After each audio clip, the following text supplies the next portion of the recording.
Hello നമസ്കാരം, എല്ലാവർക്കും open ഔട്ടിലേക്ക് ഒരിക്കൽ കൂടി സ്വാഗതം. തീർച്ചയായിട്ടും ഈ ചാനൽ സബ്സ്ക്രൈബ് ചെയ്യുക. കാരണം നിങ്ങൾക്ക് യൂസ്ഫുൾ ആയിട്ടുള്ള ഒരുപാട് വീഡിയോകളുണ്ട്. അത് വീഡിയോ ക്ലാസ്സുകളായിട്ടും എഡ്യൂക്കേഷണൽ ന്യൂസ് ആയിട്ടും സ്റ്റഡി ടിപ്സ് ആയിട്ടും സ്റ്റഡി ട്രിക്സ് ആയിട്ടും എല്ലാം ഈ ചാനലിലൂടെ വന്നുകൊണ്ടേയിരിക്കും. പ്രത്യേകിച്ച് SSLC വിദ്യാർത്ഥികൾ ഈ ചാനൽ സബ്സ്ക്രൈബ് ചെയ്യാൻ മറക്കരുത്. എല്ലാ ക്ലാസ്സുകളുടെയും വീഡിയോകൾ ഉണ്ടാവും. അത് SSLC വീഡിയോകൾ കുറച്ച് അധികമായിട്ട് വരും എന്ന് മാത്രം. ഓക്കെ, സോ ഈ ഒരു വീഡിയോയിൽ നമ്മൾ ഡിസ്കസ് ചെയ്യാൻ പോകുന്നത് ഓണപരീക്ഷയെക്കുറിച്ചിട്ടാണ്.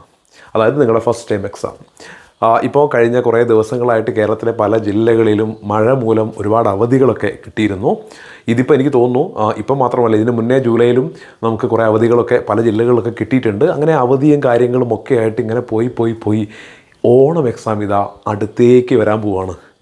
ഇനി ശരിക്കും നമ്മൾ നോക്കുമ്പോൾ വളരെ കുറച്ച് ആഴ്ചകൾ, ഒരു 3-4 ആഴ്ചകൾ മാത്രമേ ഓണപ്പരീക്ഷയ്ക്കുള്ളൂ. ഇന്ന് ഞാൻ ഈ വീഡിയോ ചെയ്യുന്നത് ഓഗസ്റ്റ് 5-ാം തീയതിയാണ്. സെപ്റ്റംബർ 4-ാം തീയതി നിങ്ങളുടെ ഓണപ്പരീക്ഷ ആരംഭിക്കും. എന്ന് വെച്ചാൽ ഒരു മാസം പൂർണ്ണമായിട്ടും ഇല്ല ഓണപ്പരീക്ഷയ്ക്ക് എന്നർത്ഥം.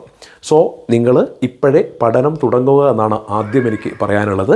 ഇതോടൊപ്പം ഒരുപാട് വിദ്യാർത്ഥികൾ ഇപ്പോൾ ചോദിക്കുന്ന ഒരു ചോദ്യമാണ്, ഓണപ്പരീക്ഷയുടെ ടൈം ടേബിൾ വന്നു, എപ്പോഴാണ് ടൈം ടേബിൾ വരിക എന്നുള്ളത്. അതിൻ്റെ ഒരു മറുപടി കൂടി തരാം.